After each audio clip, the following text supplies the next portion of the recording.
What's up, guys? I'm back. I know it's been a while since my last video, but I got a new revamped edition of the Tribe Tyler Art School. Now, we're gonna continue off the first video. It's just gonna be a kind of a different look to it.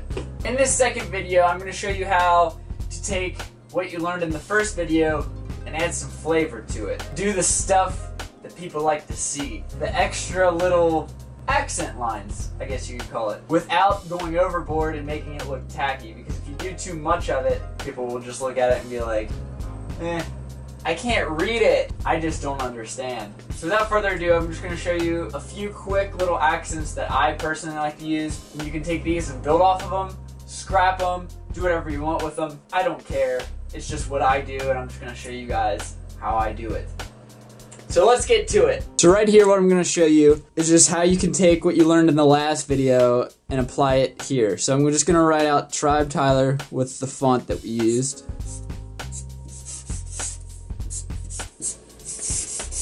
See how I kind of played with the spacing a little bit? That's what I was talking about in the last video. And you can make that depending on whatever you're trying to do, either further out or closer in.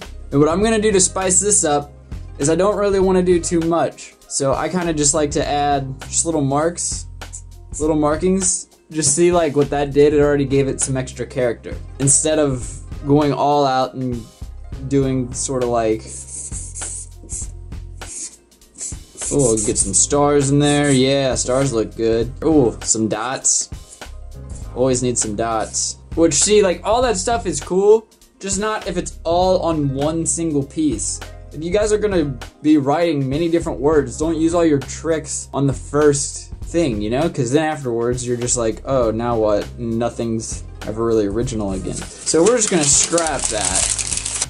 I'm just gonna show you guys like some of the things that I like to do on my words. And you guys can download this sheet right here. You can go to my website and check out all the available downloads I have for this series to help you guys get better. So here we go.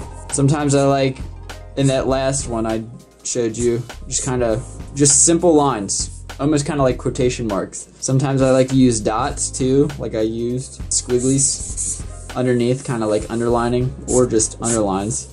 Maybe like some arrows, and the trick about arrows is you want to make a single stroke like that and then come off it, and then you want one to be smaller than the other, and that's kind of what gives it the graffiti look. And at the same time, you want to hold your marker kind of like a calligraphy pen, where it's always facing the same way no matter what direction you go, giving it that kind of the fat effect and then real skinny. And that's what makes the graffiti look a lot nicer too. Looks just a lot cleaner. And then there's different types of stars that I like to use. That's one, or just simply like that. And even if you want to get real crazy, you can turn that star into an arrow. I don't know.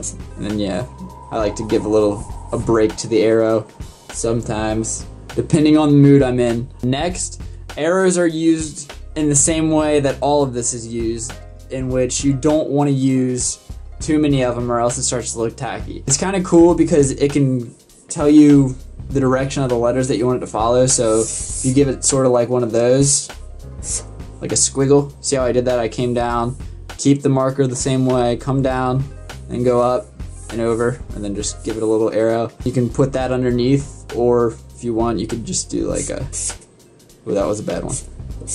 But you get the idea. And it gives you direction of where the word's going or where you want the people to look. Subconsciously, your eyes are always following direction that you tell it to, pretty much. So it's a good little trick. Just remember to always be confident in your letters or whatever you're writing, because that's what makes this look so smooth. It's all speed and it's all practice. So if you want to use some of these arrows or whatever, just practice tracing over them like I showed you in the last video. And just trace and trace and trace. Sometimes on the top of my tags, I like to give it some flair like that. Kind of like open up, almost like a kind of flower type of a thing. It just depends. And I like to use those. I like to use these as stopping points, keep everything in between. And if I'm writing out something sort of like this,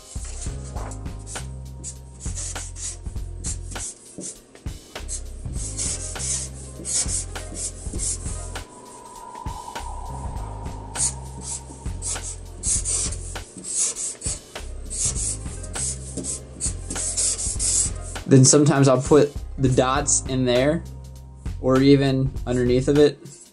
And I'll kind of almost make them kind of like C's and leave them open a little bit.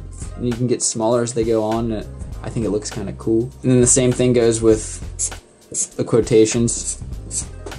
I mean, it's all just up to you guys and different styles and how you want your tags to look. For instance, you can even put arrows on some of your letters like that. Just drop one on an R. Don't do it on every single one because then it looks like you're trying to copy a font, which that's not what you want to do. Just make sure you do it on like that. I would not do. See, there's 2 R's. No, that's a B. Never mind. See, like that's all right. It's kind of cool just to have them mixed up every once in a while. And I don't usually like to put them on the ends so much because then I kind of I think it looks amateurish. So I like to keep the arrows to the inside and don't use them on the same letter constantly. Like, see how that R? I would not put one on there just because I put one on that R.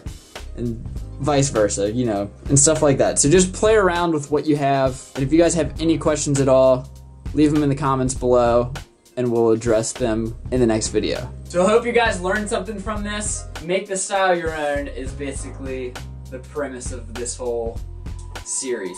So thanks for watching. If you guys enjoyed this video, make sure you give it a thumbs up. And if you haven't already, make sure you guys subscribe so you guys can see the next video. And check out my website too while you're at it. I'm gonna have all the downloads. You can get this accent sheet on my website. The link is going to be below. So just click on the link below and you can take that sheet, print it out, whatever you want with it. You just practice off of that. And make sure you guys tweet me. Tweet me your guys' progress. I wanna see what you guys are doing.